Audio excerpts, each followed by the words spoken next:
Now, Chief Minister M. Karunanidhi has clarified that his earlier comments about the LTTE and its chief Prabhakaran were twisted and taken out of context.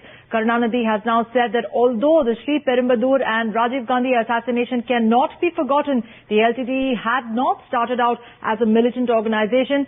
Remember, earlier Karunanidhi was reported as having said that he did not see LTTE chief Prabhakaran as a terrorist and that he would have been saddened if he was killed in the ongoing offensive in Sri Lanka. But of course, a clarification coming in now.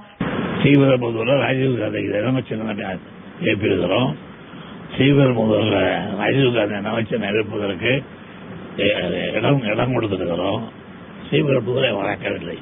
நேற்று அந்த பேட்டியில LTD ஒரு தீவிரவாத இயக்கம் இல்லை, பிரபாகரன் ஒரு தீவிரவாதி இல்லை, அவங்க அது தீவிரவாதத்துக்காக நக்சலைட் இயக்கத்தை போல ஆரம்பித்த இயக்கம் அல்ல.